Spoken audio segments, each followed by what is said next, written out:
네, 대선이 이제 꼭 26일 남았네요. 윤석열 후보의 적폐 수사 발언에 문재인 대통령이 직접 분노하고 또 사과까지 요구한 상황.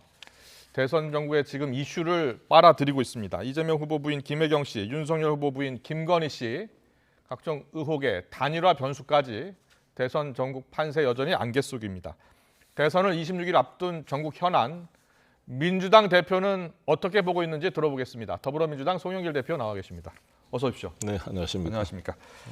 윤석열 후보가 전 정부의 적폐 수사를 해야 한다라고 하면서 지금 파문이 커지고 있잖아요. 민주당은 정치 보복 수사를 하겠다는 것이다. 이렇게 보고 있는 거죠. 본인이 적폐 아닙니까? 아니, 윤석열 후보 이렇게 지금 본인이 고발 사주권은 물론이고 예. 윤호진 전 세무서장을 비호해가지고 무혐의 처분하는데 관여했던 의혹이 있을 뿐만 아니라 지금까지 이 부산저축은행 사건에 조우영을 봐줬고, 그다음에 삼부토건에 지금 조 회장 관련된 사건도 아주 봐주기 의혹이 켜켜이 쌓여 있거든요. 거기다가 지금 부인 김건희 씨는 주가 조작이 이제 구체로 드러난 거 아닙니까? 예. 다 거짓말로 해명이 된 게 다 확인되고 있지 않습니까? 거기다 장모는 19만 평 규모의 부동산 투기를 했다니까 미니 신도시급입니다. 예. 아마 역대 우리 대통령 선거 후보자가 이렇게 본인 부인 장모가 이렇게 비리에 쌓인 일종의 크리미널 패밀리란 말이 나올 정도의 상황이 있었는가요? 예. 이거를 전혀 수사가 안 되고 있어요. 이와 관련해서 이 본인이야말로 적폐인데 도대체 자신이 검찰총장의 시절에 현직 환경부 장관 구속 기소했습니다. 산자부 장관 기소했습니다. 청와대 수석들을 다 기소했어요. 울산 사건으로. 예. 그리고 청와대를 2번이나 압수수색을 했고 자기 상관인 법무부 장관도 부인까지 다 기소하고 수사했지 않습니까? 그래놓고 뭘 또 적폐를 뭐 구체적 내용이 뭐냐니까 말도 못하고 있지 않습니까? 지금 여러 가지 말씀하신 의혹들 지금 네. 검찰 수사가 진행 중인 것도 있고 검찰 수사가 사실상 중단된 것도 있고요. 네. 그 이유가 어디에 있다고 보세요? 왜 검찰 수사를 통해서 어떤 밝혀내야 될 내용들이 그게요. 지금 나오지 않는 겁니까? 왜 그러냐면 예. 아시다시피 우리나라의 권력은 검찰입니다. 기소권과 수사권을 다 가지고 있다는 뭐냐? 죄가 있더라도 내가 수사하고 내가 기소하지 않으면 그건 선택권은 다 검사가 가지고 있잖아요. 예. 다른 사람이 관여할 수가 없어요. 기소 독점주의에, 검사 동일체, 불고불리의 원칙에. 이런 막강한 권력을 가지고 있는 검사 집단이기 때문에 정권과 상관없이 검찰 선배들은 다 봐주는 거잖아요, 지금. 예. 그러니 윤석열 후보가 더구나 검찰총장 출신이 대선 후보가 돼서 당선될지도 모를 그런 상황이 되다 보니까 다 눈치 보고. 그렇군요. 그렇게 보고 아니, 계시는군요. 김건희 소환도 않고 예. 있잖아요. 이게 도대체 다른 사건과 비교가 됩니까? 그럼 지금 뭐 김호수 검찰총장도 그렇고요. 다 서울중앙지검장도 그렇고 지금 어떻게 보면 윤석열 후보 편을 들고 있다 이렇게 보고 계시는 겁니까? 편을 든다기보다도 전부 다 의식하고 다 몸을 사리고 있는 것이죠. 몸을 사리고 있다. 그렇죠. 문재인 정부가 4년 넘게 5년 가까이 검찰 개혁을 계속 강조했고 해왔는데 네. 결국은 실패한 거로 보시는 겁니까? 실패한 게 아니라 지금의 과정이 있다는 것이죠. 예. 그만큼 지난한 과정이라고 봅니다. 그리고 노무현 대통령 때나 문재인 대통령 때는 검사 출신을 법무부 장관이나 청와대 민정수석으로 임명한 경우가 별로 없잖아요. 예. 항상 그래서 이렇게 긴장 관계가 있었어요. 권력과 검찰과의 관계가. 그것이 상호적으로 견제 균형이 되면서 여권 세력의 부패를 막는 그런 요소도 작용할 수가 있는데 여기는 검찰총장 출신이 이제 만약에 대통령이 된다고 생각을 해보십시오. 예. 삼권분립이 다 무너지는 거죠 이제. 그- 미리부터 벌써 보이고 있잖아요. 이렇게 사위 검사 사위 백을 믿고 이렇게 부동산 투기를 할 수 있는 장부가 있을까요? 예, 이제 예. 대통령 사위가 되면 어떻게 될까? 국민들이 염려가 큰 그래서 거죠. 지금 여당에서는 이게 사실상 보복 수사를 하겠다는 것이고 그 때문에 윤 후보 사퇴까지 지금 요구하고 있는 상황 아니겠습니까? 아니 우리가 대통령께서 조금만 뭔 이야기하면 야당이 검찰 수사 개입 가이드라인이라고 하시던 분들이 예. 자기 대선 후보가 전 정권이 검찰을 이용해서 뭐 적폐 불법을 저질렀고 적폐 수사를 하겠다. 그게 완벽한 개입 아닙니까? 이게 그러니까 어떻게 윤석열- 자기가 검찰총장이에요? 예. 대통령이 왜 그 이야기를 합니까? 윤석열 후보가 이제 인터뷰 내용을 보면 집권하면 적폐 수사를 할 것이냐라는 질문을 이제 해야죠, 돼야죠 이렇게 얘기를 하면서 원칙론적인 입장을 밝힌 것이다라고 거듭 주장하고 있고 네. 본인은 자기 사전에는 정치 보복은 없다라고 주장하고 있습니다. 하지만 그럼에도 이런 적폐 청산수사를 하겠다는 말을 한 것 자체가 개입일 수 있다 이렇게 보시는 겁니까?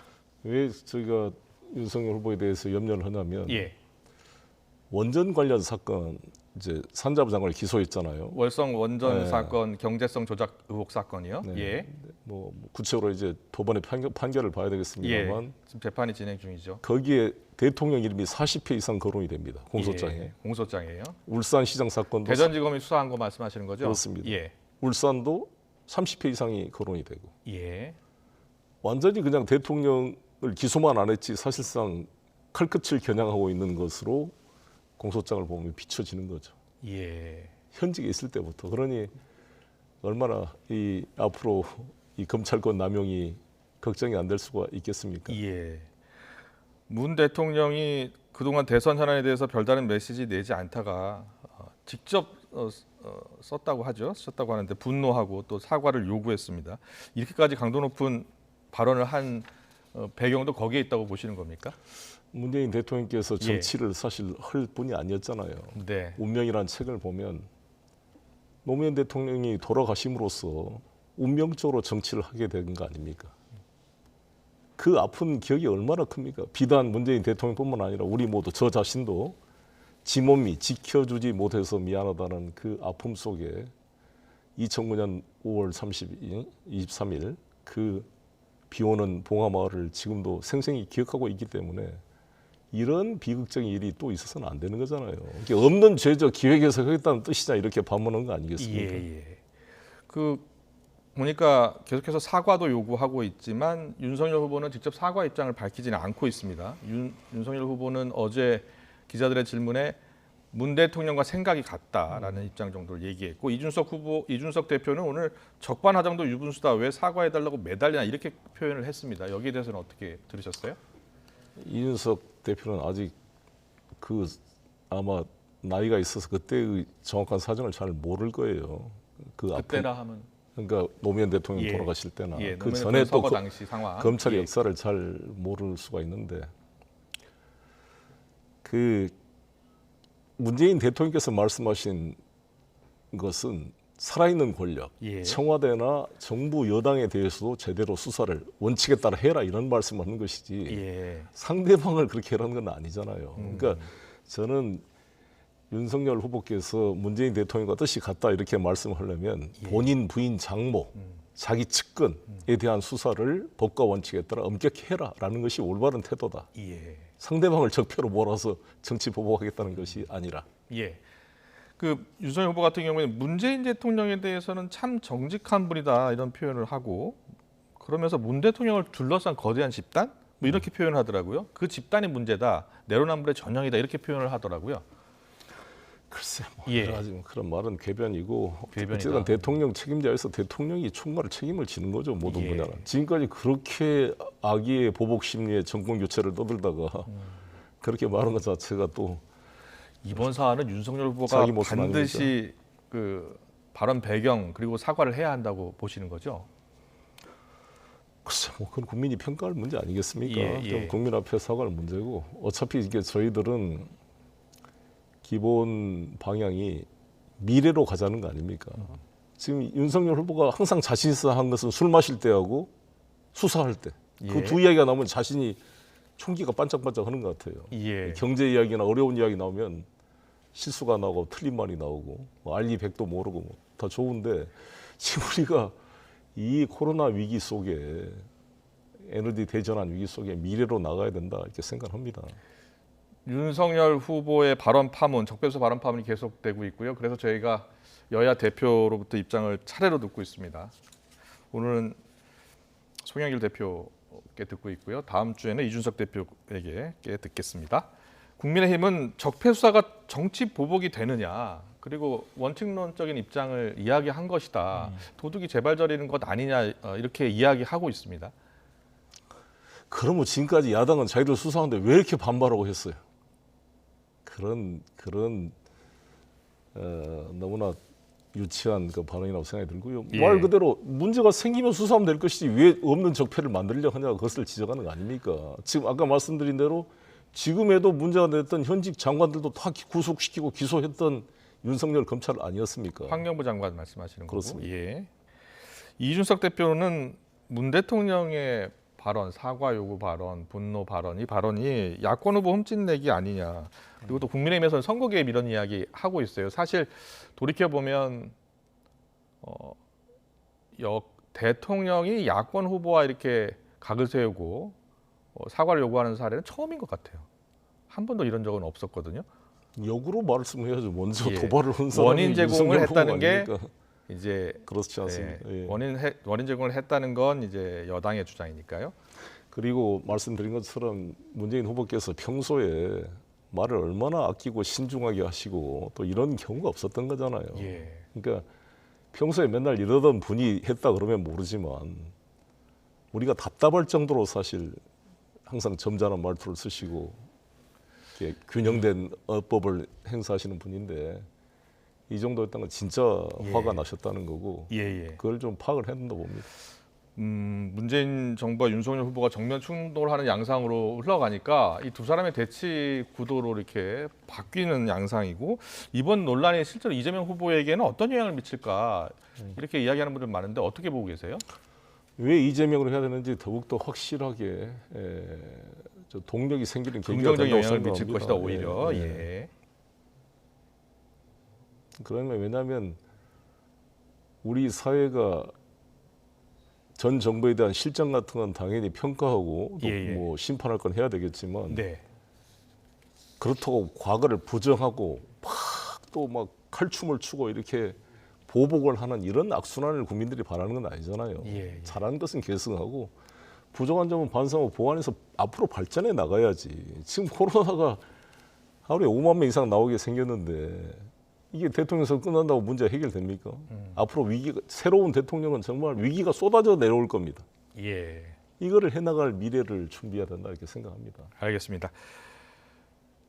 김혜경 씨 사과 이야기 좀 할게요. 과잉 의전 논란 이재명 후보자 배우자 김혜경 씨가 사과했는데 기자회견까지 하게 된 배경에 이낙연 위원장의 진솔하고 겸손하게 사과하라 이런 지적이 받아들여진 것 아니냐라는 이야기가 있던데 맞습니까? 그렇습니다. 그 전부터 사실 예. 우리가 필요성을 이야기를 했고 준비를 하고 있었는데 네. 이낙연 이제 총괄 상임선대위원장 온 걸 계기로 이 직접 사과하도록 한 것입니다. 네, 민심이 많이 좀 돌아설 것 같습니까? 어떻게 보세요? 여러 가지 뭐 미흡한 점이 있더라도 예. 계속 그런 겸손한 자세로 사과하고 또 열심히 국민을 위해 봉사하도록 하겠습니다. 어제 이와 관련해서 유인태 전 의원이 도지사 부인이 장 보는 것 받느냐라고 하셔서 이 발언 듣고 좀 놀라신 분들이 좀 있던데 인천시장 지내셨잖아요. 지자체 단체장의 부인이 장 보는 경우가 거의 없습니까? 이 발언이 왜 나온 것입니까? 그런 말은 잘 모르겠고 제 아내는 예. 항상 지금도 직접 운전하고 장 보고 다닙니다. 아내분은 그동안 뭐 인천시장 때나 의원 때나 직접 장 보고 다 하셨다. 근데 이 발언이 왜 나왔을까요? 모르겠습니다. 예, 유인태 의원님 독특한 분이니까. 예, 알겠습니다.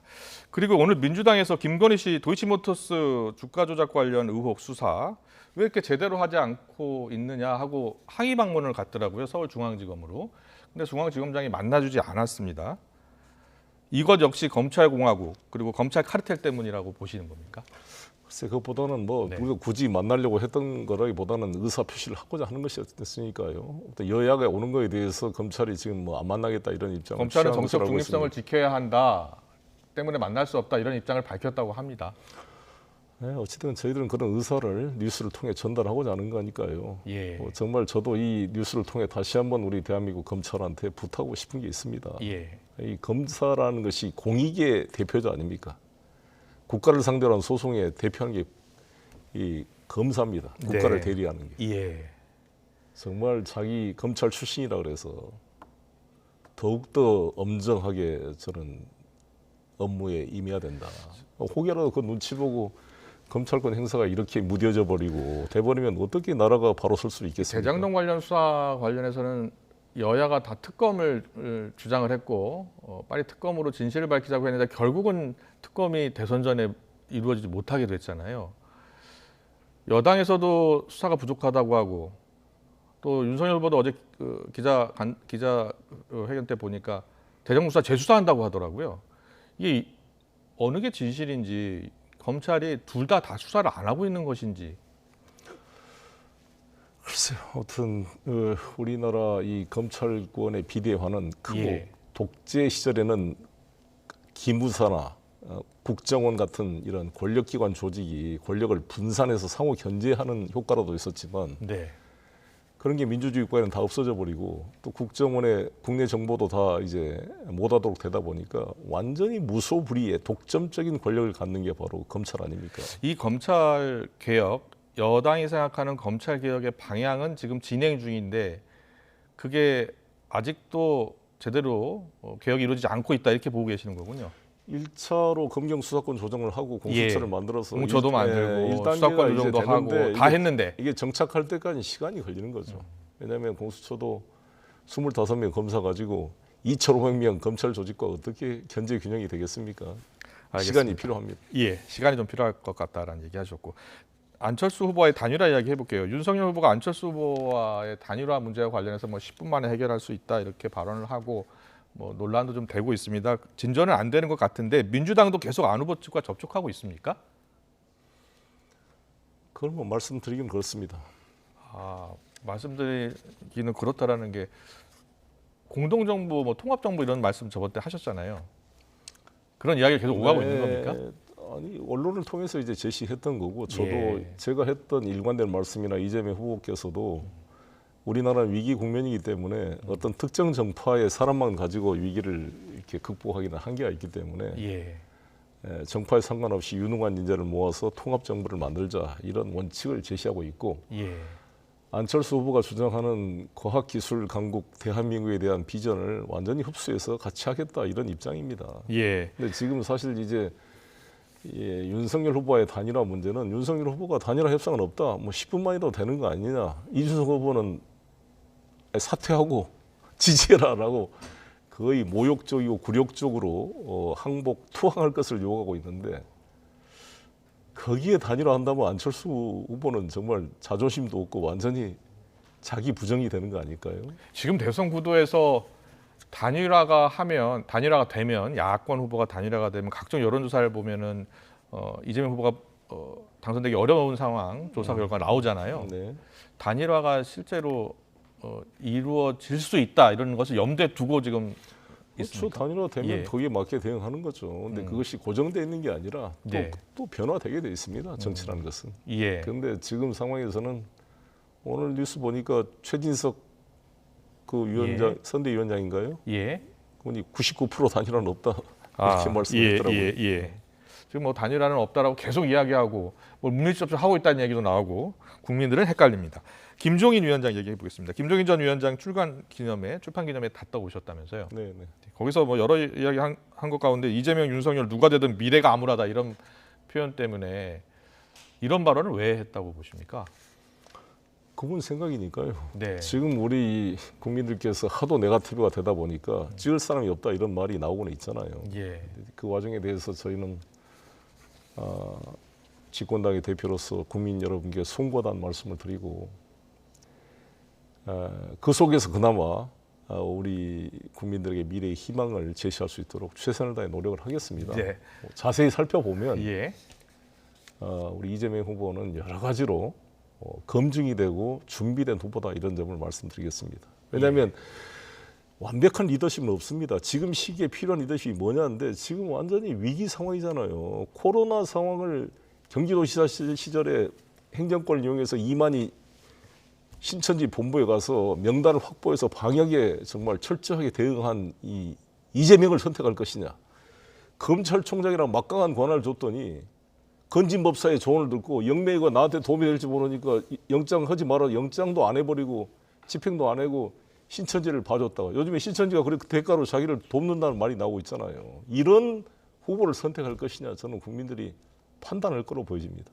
알겠습니다. 얼마 전 총선 불출마 기자회견 하셨잖아요. 네. 그때 제가 기억나는데 당시 이제 이상직, 윤미향, 박덕흠 의원 제명안 신속히 처리하겠다라고 네, 하셔서 언제쯤 이게 이루어질 것인가 궁금해하는 분들이 많아서 어떻게 처리되고 있어요? 지금 소위원회가 둘로 나눠져 있습니다. 예, 그래서 소위원회 구성이 지금 야당이 위원장인 것과 여당이 우리가 위원장인 두 곳으로 나뉘었는데 예. 지금 이상직, 박덕흠 의원이 우리 당 쪽에 소위원회 위원장이 돼 있고 예. 야당 소위원회 윤미향 그 의원이 돼 있거든요. 그래서 지금 소위원회가 이제 구성돼서 논의에 들어갑니다. 논의에 들어간다. 그래서 그거는 절차에 따라 처리될 것입니다. 예, 알겠습니다. 그리고 최근 중국 편파 판정 논란이 있었잖아요. 여기에 대해서 이제 분노하는 국민들도 많고 한복 문화 공정 이 논란도 겹쳤습니다. 반중 요소가 좀 일부 있습니다. 우리 정부가 어떻게 대응해야 되고 잘 대응하고 있다고 보세요? 우리가 분명히 할 얘기는 해야죠. 할 얘기를 해야 된다고, 그래서 예. 우리 이재명 후보께서도 불법 오로에 대해서 단호하게 대처해야 된다 이런 말씀을 했고 문화 공정에 대해서도 명백한 입장을 취한 바 있습니다. 네. 우리가 중국과의 협력할 것은 협력해 가지만 경제 분야에서 잘못된 부분에서는 분명히 할 말을 하는 그런 대한민국의 자주적 외교를 신뢰해 가야 된다 이렇게 생각합니다. 네, 알겠습니다. 마지막으로 오늘 대선 후보 2차 TV 토론 있잖아요. 지난번 TV 토론 때보다 오늘 더 치열할 것 같더라고요. 어떻게 예상하세요? 글쎄요, 지난번 TV 토론 때 나는 탐색전 같더라고요. 지금. 심상정 후보나 안철수 후보가 이번엔 좀 윤석열 후보에 대한 검증을 제대로 했으면 좋겠다는 생각이 듭니다. 대장동 문제에 대해서 심상정 후보가 우리 이재명 후보를 공격을 했지만 예. 거꾸로 같은 수준으로 해줘야 되는 게 아니겠어요? 김만배 네. 카드, 그 죽일 카드가 뭡니까? 어떻게 당신의 아버지 집을 김만배 누나가 1000만 분의 1, 1000만 명의 서울 시민 중에 그 연희동 그 집을 개 키우려고 사줬다는 게 말이 됩니까? 상가집에서 잠깐 스쳤던 사이라는데 어떻게 이런 우연이 있을 수 있습니까? 심상정답게 날카로운 질문을 해줘야 되는 거 아닙니까? 나는 예. 너무 이 정의당이 이래도 되나 싶은 생각이 들더라고요. 그런 생각 갖고 계시는군요. 알겠습니다. 오늘 말씀 여기까지 듣겠습니다. 더불어민주당 송영길 대표와 함께했습니다. 잘 들었습니다. 감사합니다. 감사합니다.